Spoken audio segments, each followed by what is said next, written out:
Fala galera, tudo bem? Antes de mais nada aí, se inscreve no canal, compartilha aí nosso conteúdo para a gente poder alcançar o máximo de inscritos aí no canal, tá bom? Mas vamos aí agora, né? O Chico acabou de soltar aí, né? Sobre o Coringão, o jeito que o Coringão jogou, a atuação do Coringão. Então vamos acompanhar no vídeo aí os trechos aí do Chico, né? Que ele também é um baita de um corintiano, acredito eu. Bora lá, acompanha aí.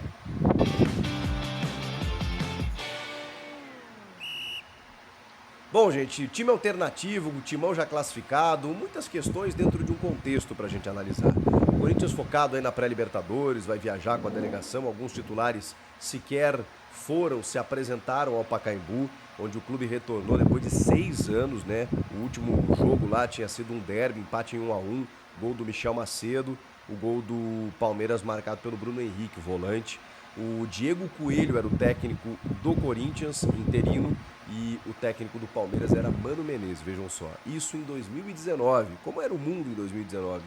Antes de pandemia, completamente diferente, né? Faz muito tempo. O estádio ficou fechado aí por pelo menos 4 anos e o Corinthians retornou justamente para encarar a Portuguesa, um tradicional adversário de outros tempos. E que deu trabalho. Deu trabalho até por esse time alternativo do técnico Ramon Dias, que eu não discuto, tá? Isso a gente pode aqui analisar uma escolha ou outra, era o que ele tinha para jogar.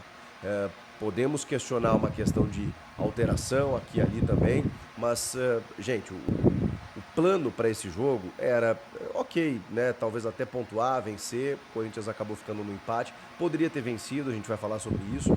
Mas a questão é que você precisa planejar a semana que vem. E aí tem uma viagem longa para a Venezuela, tem um jogo dificílimo, mesmo que o adversário seja desconhecido, né, um estreante nessa fase, aí não tem problema.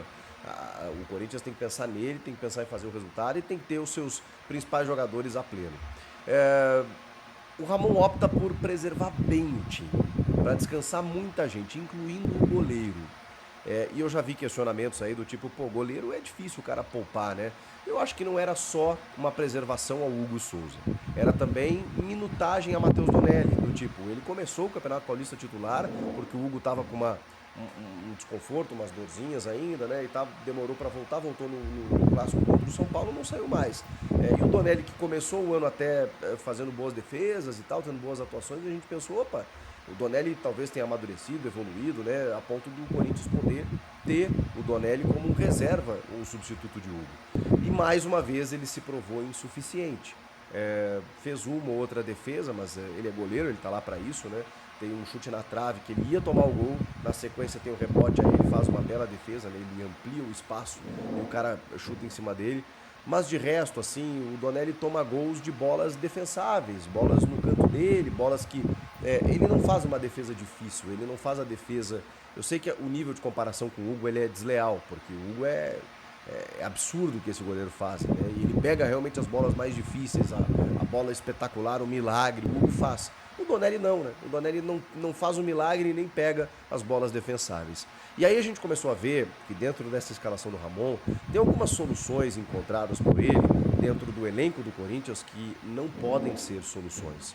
Em algum momento da temporada isso vai fazer falta. Nem vou dizer vai, né? Mas pode fazer falta. Porque você depender de jogadores que não estão no nível do elenco, eu sei que quando você tira o time titular e bota o reserva, a tua tendência é diminuir qualidade, porque tem um motivo pelo qual esses caras são titulares e esses reservas. Agora, quando cai demais, quando esse nível cai demais, aí você tem que montar um elenco para aproximar, pelo menos, né, dos reservas em relação à qualidade dos titulares. O Donelli é um que hoje, se o Hugo não joga, é convocado para a seleção, tem uma suspensão e tal, a preocupação ela existe, porque aí daqui a pouco no momento crucial você precisa botar o Matheus Donelli e ele não passa segurança, infelizmente. E olha que o Corinthians já testou ele várias vezes, mas eu acho que realmente a coisa não aconteceu nesse sentido. Tem o Felipe Longo, né, que está na seleção sul-americana, eu acho que volta aí daqui a pouco, né, sobe algumas casas nesse sentido. Vamos ver. O Corinthians começou com o Léo Maná na direita, o Matheus Bidu na esquerda, dupla de zaga o Félix Torres e o Kaká.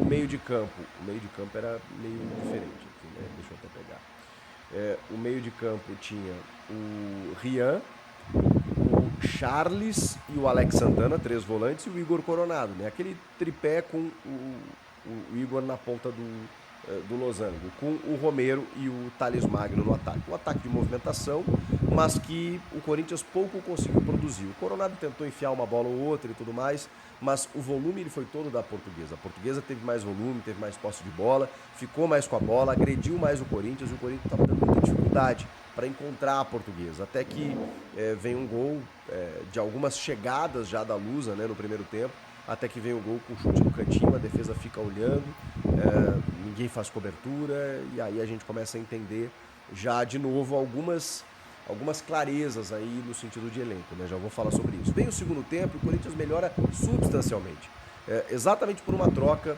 que o Ramon e o Emiliano fazem, não necessariamente pela troca individual feita, mas coletiva. Por exemplo, ele tira o Rian, tira um volante e bota o Pedro Raul. O que ele faz com isso? Ele amplia um pouco mais o campo ofensivo, né? O Romero cai mais à direita, o Thales mais à esquerda, o Pedro Raul enfiado nos zagueiros, dando uma certa preocupação para os zagueiros ter que controlar, né? O cara que normalmente é bom na bola aérea, segura zagueiro, aquela coisa toda.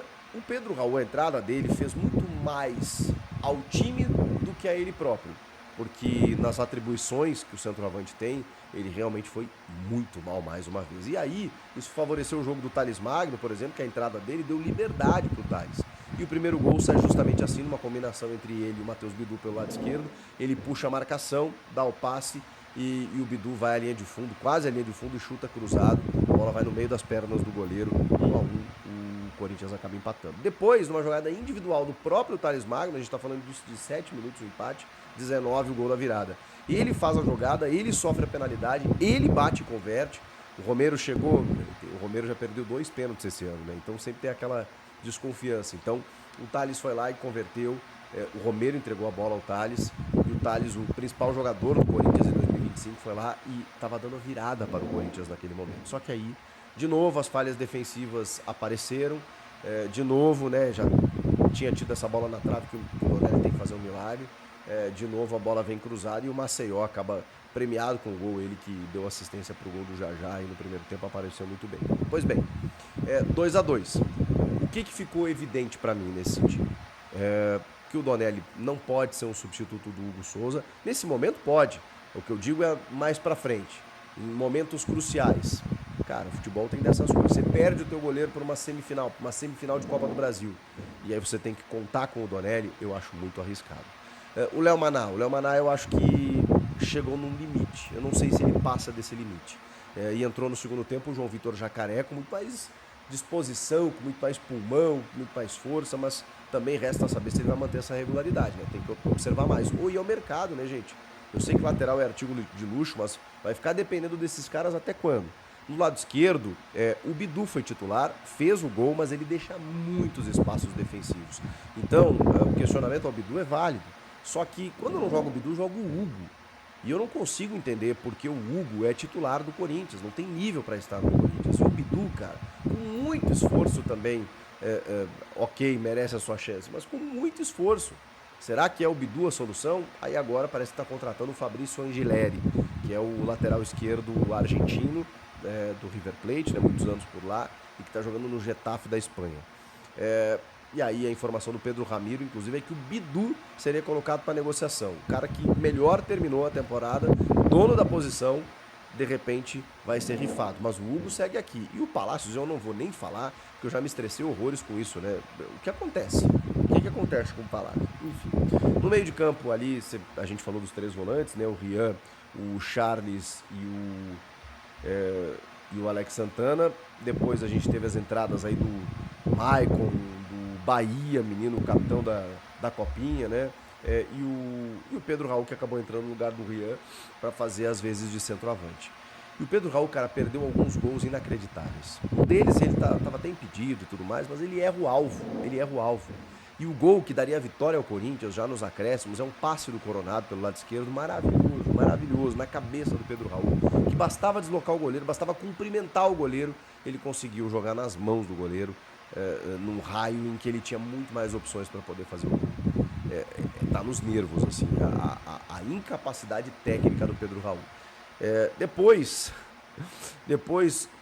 do Corinthians virar o jogo, do Thales Magno fazer 2 gols, O Ramon vai lá e tira o Thales e bota o Hector Hernandes para dar uma pesada mais na área, pressionar os zagueiros, quem sabe aparar um cruzamento e tudo mais, mas tira o principal jogador do time. E a bola não chegou, né? Não chegou. Não sei nem dizer para vocês como é que foi o Hector Hernandes, porque não dá, né? Não dá para saber como ele joga, o que ele faz, porque é um jogador que, assim, cara, tá faltando sangue nas veias, tá faltando ele mostrar que ele pode ser titular, que ele pode receber mais chances. O fato é, Pedro Raul, Hector Hernandes, Kaká. Os caras vão achar que é perseguição, né? Mas o Kaká, gente. O Félix Torres, para vocês terem uma ideia, foi Beckenbauer no jogo, se comparado com o Kaká. Então fica difícil. Na direita é o Mateuzinho e o Léo Maná, mesmo as soluções para a temporada. Na esquerda vai liberar o Bidu, aí vai ficar com o Hugo, o Angileri e o Palácios. Alguém explica o que aconteceu? No meio de campo, você tem aí algumas peças que são titulares. O Maicon também entrou no segundo tempo. Maicon, Alex Santana. Essa galera toda podia ser titular. Tudo bem. Falta qualidade, justamente, num substituto para o Hugo, num zagueiro para substituir o Kaká. Nas laterais, acho que são questionamentos. E eu tenho batido nessa tecla. Acho que o Corinthians precisa de um ponta para mudar jogo. Porque são muitos jogadores da mesma característica, que se movimentam, um pressiona um zagueiro e tudo mais. Cadê o quebrador de linhas? O Thales, embora não seja esse ponta, é esse cara. Mesmo caindo por dentro, caindo pelos lados. É o cara que vai para a vitória pessoal. E você vê como ele muda jogo, né? Ele mudou o jogo no segundo tempo. Enfim. O Corinthians não conseguiu vencer o jogo e muito por conta da inoperância do seu ataque. E eu sei, time alternativo, quando a gente já está classificado, líder geral, 26 pontos, é muito difícil o São Bernardo alcançar. Assim, matematicamente ainda não está, mas eu digo para vocês que está encaminhada essa primeira colocação, que define muita coisa. Aí o Corinthians vai decidir em casa, gente, na Neoquímica Arena, as quartas, a semi, a final, e isso faz toda a diferença diante de um clube. Se tem um clube em que isso faz diferença, é o Corinthians, porque a torcida faz a diferença quando joga em casa, no momento decisivo. Então o Corinthians chega muito forte para essa fase de mata-mata do Paulista, justamente por esse fator local, por essa vantagem estabelecida. E, enfim, pelo time titular está muito bem, né? Agora a gente está vendo os caras encaixando e estando num nível bom, fisicamente falando, o Rodrigo Garro, o Memphis Depay, o próprio Yuri Alberto. Então eu acho que o time titular tem condições de brigar por coisas maiores. A questão é algumas reposições. Elas inspiram...